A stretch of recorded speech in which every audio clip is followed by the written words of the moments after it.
Hello, I'm Jacqueline Whitmore. I am the founder and director of the Protocol School of Palm Beach.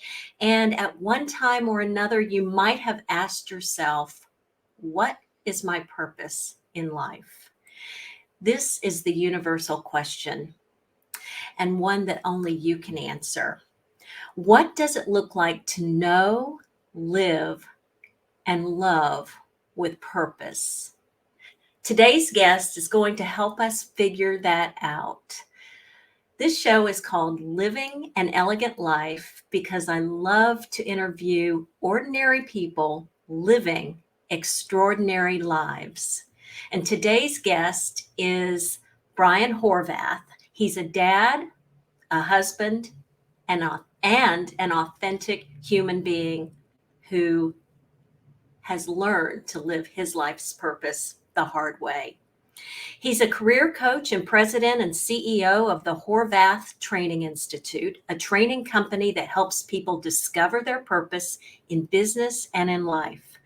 I invited Brian to come on the show today because May is Mental Health Awareness Month.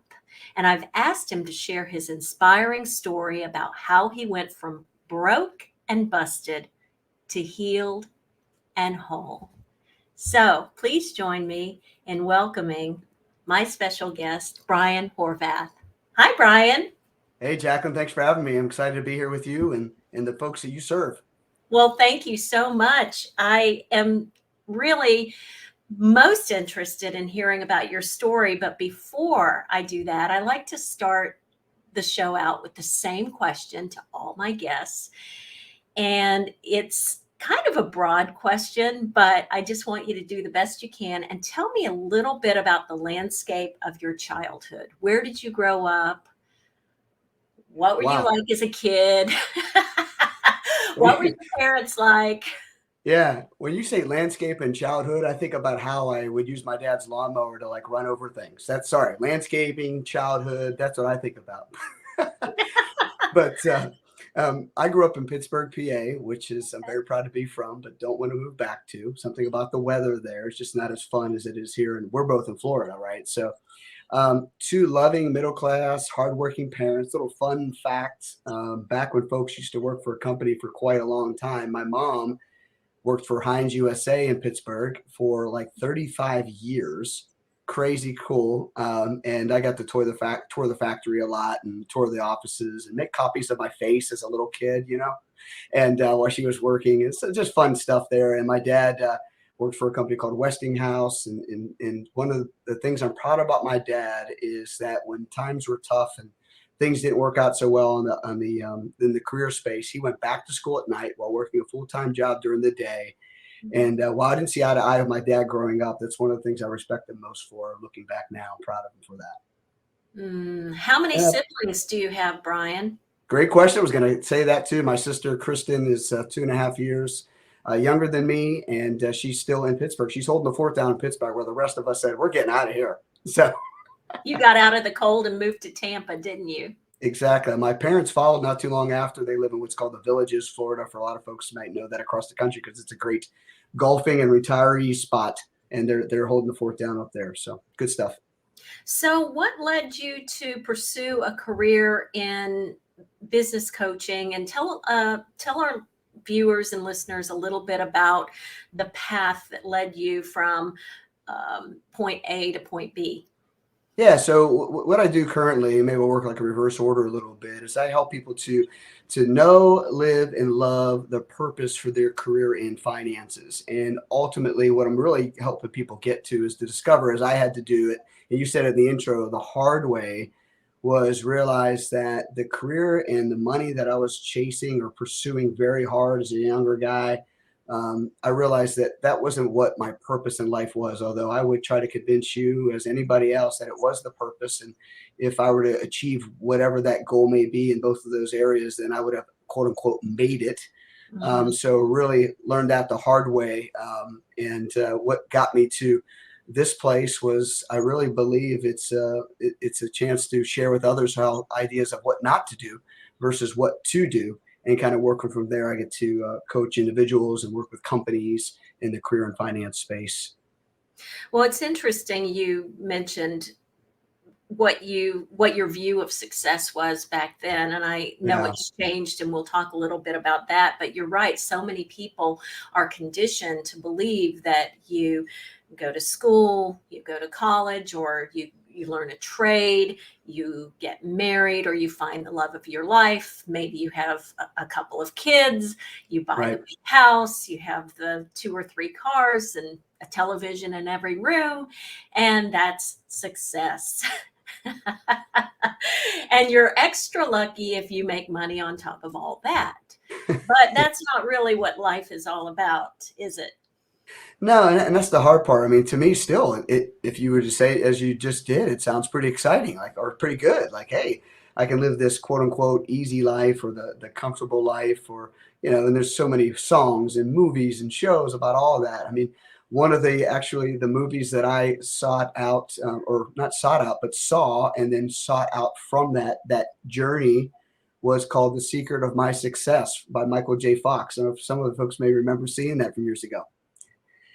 And that was a kid that came from Middletown, Iowa, or small town Iowa, and went to college and went to pursue the Big Apple, the big city, to chase his dreams. In this case, in 95 minutes or so, 100 minutes or so, he went from this obscure kid living in a rat-infested apartment in Manhattan to, taking over a international conglomerate. You could tell the way I just said that. I remember that movie, and of course, the quick journey there, he wins the love of his life as well, and all that is success. And what was his secret? Work hard, want it bad enough, and it will come to you. And you know what? There's some essence of truth to that. You got to work hard, you got to invest in sacrifice, but that's not all there is, and it doesn't always work out the way you want it to, especially in 95 minutes. And that was the unfortunate thing that I kind of kept that somewhere in the back of my mind is that was the plumb line, and that led me to making a lot of mistakes and choosing things over relationships and just not enjoying life. So, Well, let's talk about that a little bit, mm, about those mistakes, because no one is perfect in this right, world.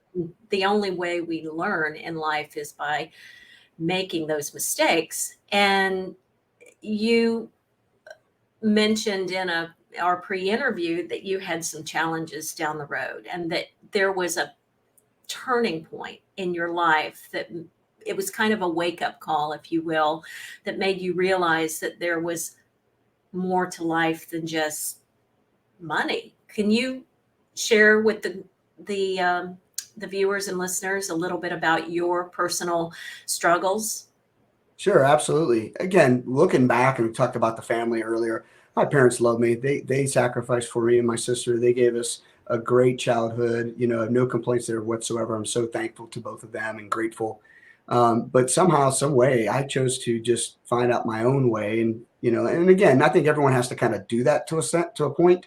But so much so that it was kind of like the prodigal son, if you will, just leaving home and I'll take care of this and just give me what I need and I'll away with you. And I finally came to my senses, as a teen. I think I ran away from home for like a night. I realized We've all I done need, that. yeah, I need clothes or something. But really, when I think back and I look back to college, I was able to go to college. I graduated from college and got a job before I even graduated. But I had a bunch of credit card debt, a bunch of student loans, and I just thought that the world owed me something. And I just like when I got out of the job or the first job, I started making $27,000 a year. I'm going like, yeah, I made it. And then I compared it to what bills I had. I'm like, something's wrong here. It's like you almost start shaking the paycheck, going, where's the rest of the money that's supposed to fall out of this thing? And Mhm. I realized really quickly that I got to grow up here. While this was nice that I'm making the money I am, it's not paying the bills for the money that I spent in college. And so I didn't have that vision, that clarity down the road that what I'm going to do now will have future impact or will have impact in the future Brian. And so that put me in a hole already to the point where I just saw my way into spending more instead of earning my way out of it and paying off debt. I thought I'll just go find ways to spend more. And at 25, Jacqueline, at the age of 25, not a couple years after graduating from college, the Ohio State University, that I was bankrupt at age 25, Chapter Wow. 7 bankruptcy. And wow, like at 25 as a guy, especially, I don't know if it's true today anymore, but you like save money in your car insurance. That's like a big deal. You've made it. You've made it that far in life. You should be winning. And I was already losing. And again, keeping in mind the benchmark for me was finances. And so if I'm bankrupt, that means I'm losing the game of life. Mhm. And that was hard. That was hard to take at age 25. Wow, and it happened so soon in your life. Well, that must have been extremely devastating, and as we know, when it rains, it pours. Things happen sometimes in threes and fours and fives, and so what happened next? What was the next phase that you experienced that, again, it was I'm sure you experienced a wake-up call at some point. What was that moment? Yeah, but not yet. so, Not so yet. It yeah, gets yeah. worse.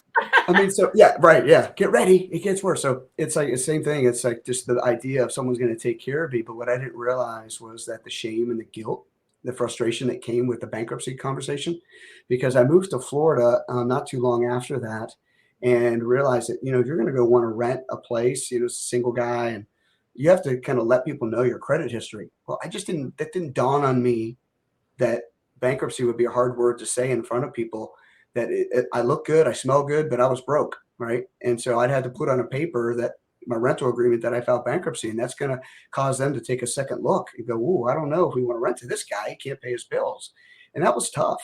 So that was some definitely some hard hits that I had to take earlier on, and thankfully I found a company that was willing to work with me, and I had to probably put together some cash, figure that out. And it wasn't me about working that I was afraid of. It was me. I just didn't know how to spend money well. I didn't know how to manage my money well. And Mhm. that kept going for a couple more years. And even though I was climbing the corporate ladder, getting promoted, I found myself trying to take my own life. Mhm. There were so many things, Jack, and they kept coming and coming, coming. I wasn't married.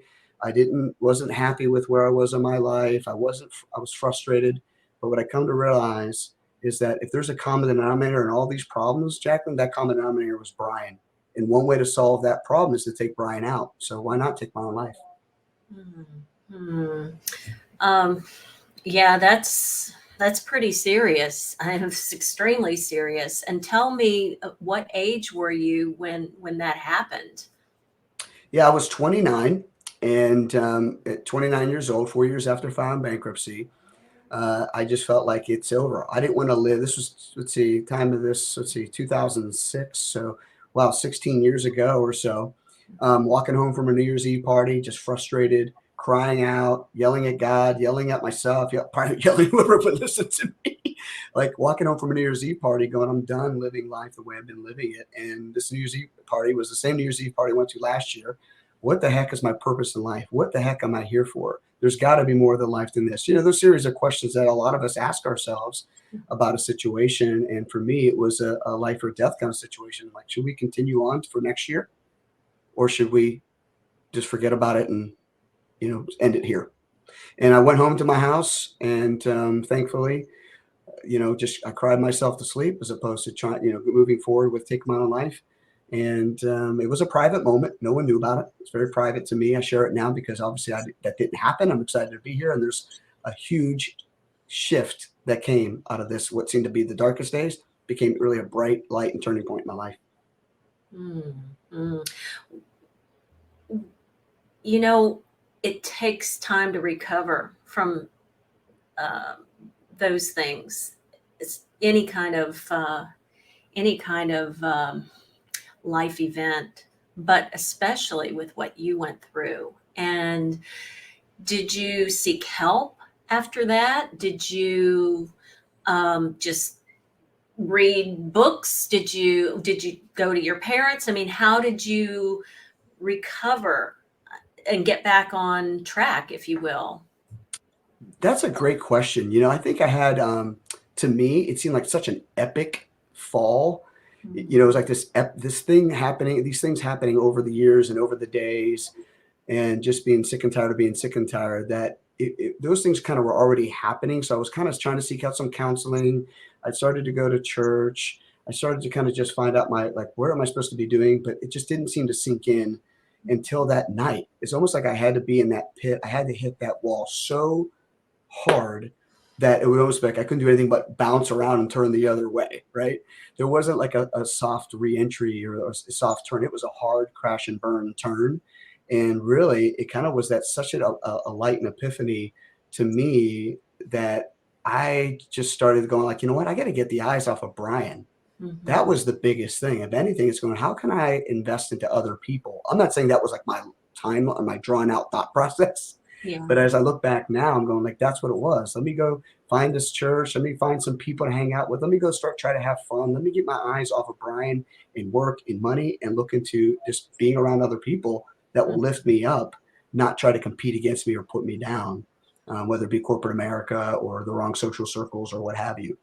So Mhm. really, that's kind of what it was. And I started getting involved in groups of people that wanted to meet about like helping me make different life choices, whether it be my church or whether it be with different friends or friends that I used to have that were encouraging me, Jacqueline, years ago that saw this kind of downward spiral happening, but I didn't wanted to hear nothing about it.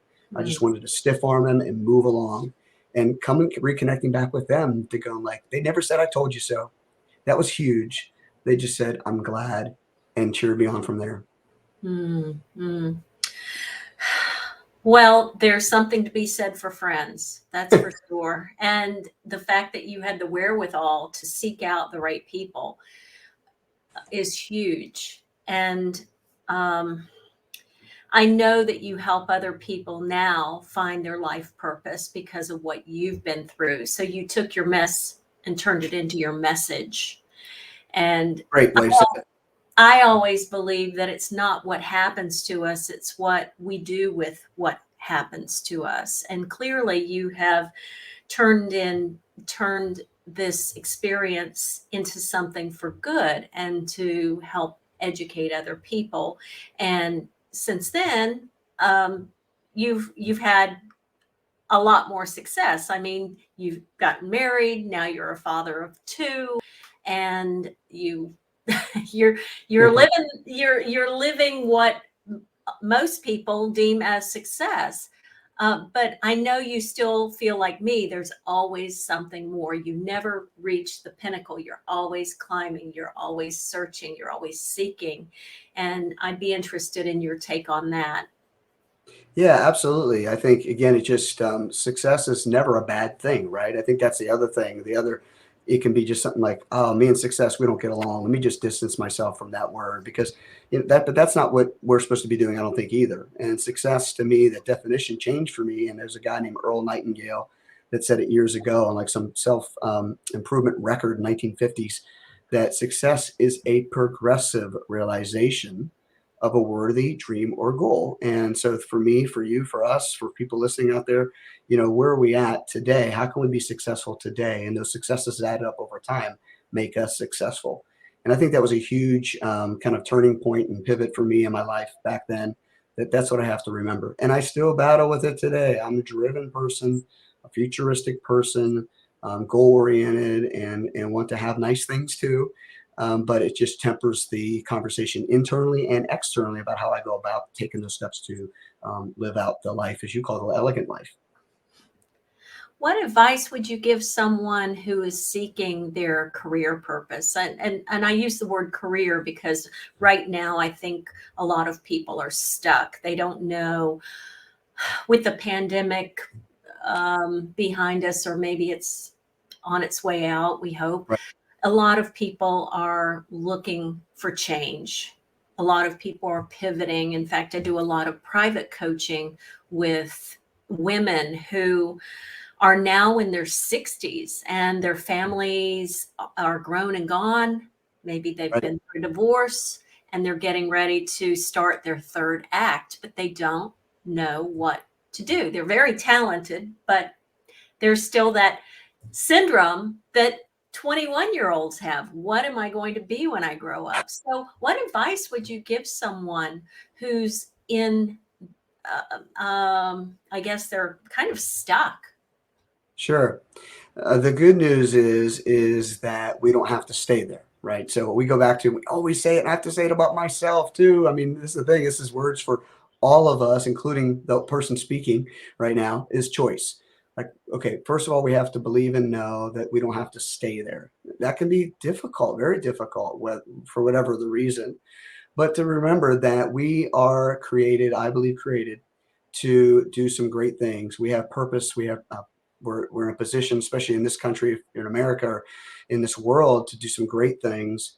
That if we have the heart that seek to serve, if we can just take a step back and go, how do I serve others? We start there with that mindset and erase the limiting beliefs that keep us from that.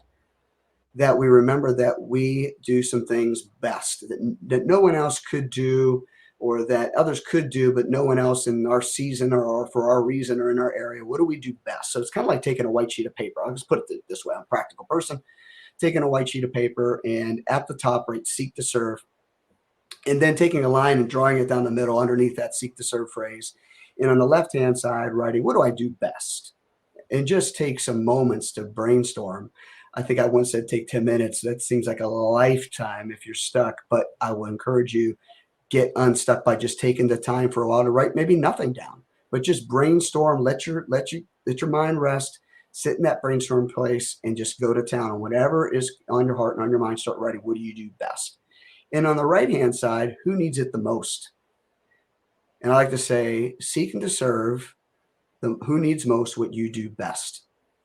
Seeking to serve who needs most what you do best.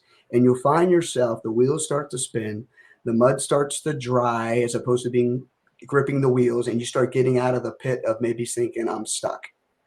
Who needs most what I do best? And if I have the heart seeking to serve, you'll start getting unstuck. The wheels will come out from under the mud. That's pretty powerful.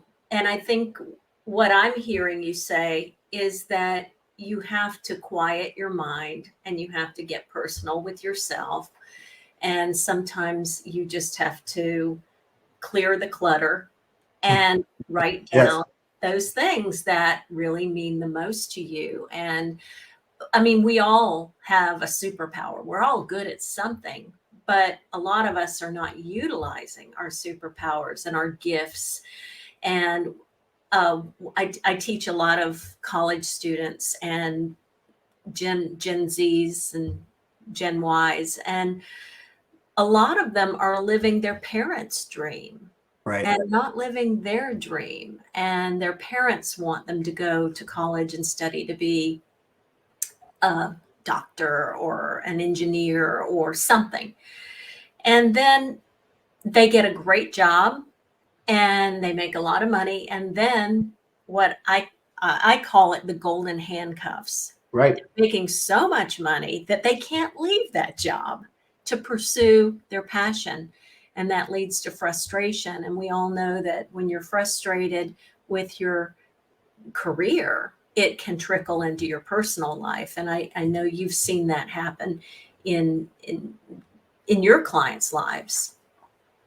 Yeah, absolutely. I think even in my own life with my wife and I mean, years ago, we had to make that difficult decision and call of the golden handcuffs conversation. I was in a nonprofit world and for years, and I didn't make all the money, but I loved doing what I was doing. My wife was in corporate America, and let's just say she paid for the vacations, if you will, with regards to her income and all the things she brought to bear and how she serves her clients in the company she worked for. Unfortunately, fortunately, interestingly enough, that job ended right before COVID.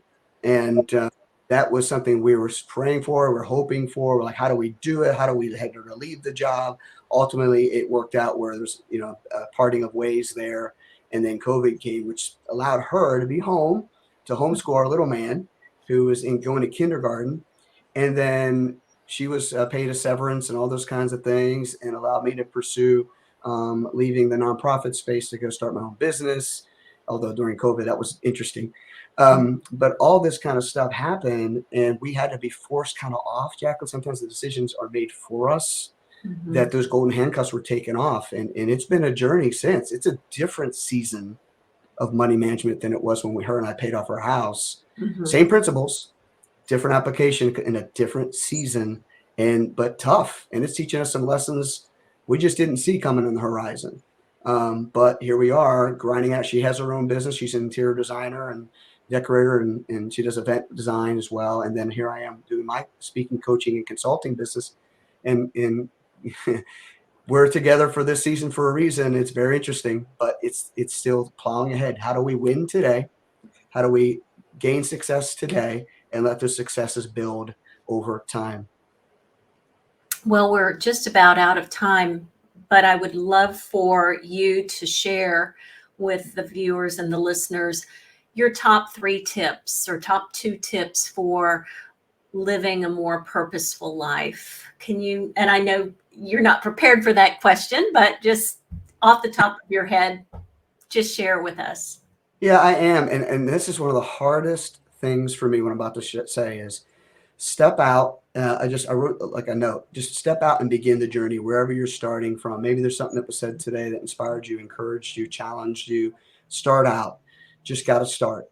The second point, though, and this is the one I struggle with the most, expect the resistance, expect the opposition, whether internally in your mind, limiting beliefs, whether externally, or maybe just the vehicle that you're taking in this time now to get unstuck or to start that journey. You might be in rollerblades and you're looking for a bike. You might be in a bike and you're looking for a car. Just expect the resistance. When you know that it's coming, that means you're on the right track, because without challenge, there is no achievement. Nothing comes easy. And we'll say one more thing, let go of those past mistakes, choose to build on top of the mountain of mistakes. Do not allow yourself to be buried beneath that mountain. Mm. Great advice. Love it. Thanks. Now you have a little freebie that you've put together for us, and I'm certainly going to list that in the show notes, but can you tell us a little bit about that? Yeah, I wrote a book a couple years ago in 2019, right before the pandemic, and then 2020 I revised it, did an audio book and all that. It's called Your Purpose: How to Know It, Live It, and Love It. But I realized, that's great, and people might like that kind of form of taking steps to get, achieve their purpose. But I was like, let's make something a little smaller. Let's make something a little easier, something that will give you quick action steps. So I came up with a Your Purposeful one pager. And so it's a smaller version of the book that I wrote that helps people practically, emotionally, and even, spiritually, if they'd like, to get after their purpose, to know, live, and love their purpose with steps that they can take right away. And they can find out about that at my website at brianhorvath.com/purposeful. And we will certainly link to that for sure. And I'm so happy that you and I met. We met through Amy Porterfield's Digital Course Academy, and you're one of her superstars. I'm one of her superstar wannabes. Yeah, she's great, right? She's awesome. The team's awesome. It's wonderful. And I've met a lot of fascinating, talented people, including yourself. And so I just want to say thank you from the bottom of my heart for sharing your story and for being so authentic and vulnerable. And if we can reach one person who gleans a bit of knowledge or wisdom, that's what the show's all about. So I encourage those of you who are watching, if you like living an elegant life, if you like what I have to say and what my guests have to say, please like or subscribe or share, all of the above. We're just happy to spread the love, right, Brian? Absolutely. And teamwork makes the dream work, Jack. And I really appreciate you, respect you, and thank you for your service to so many and encouragement as well to me. My pleasure. So thanks for a great show, and we'll see you next time.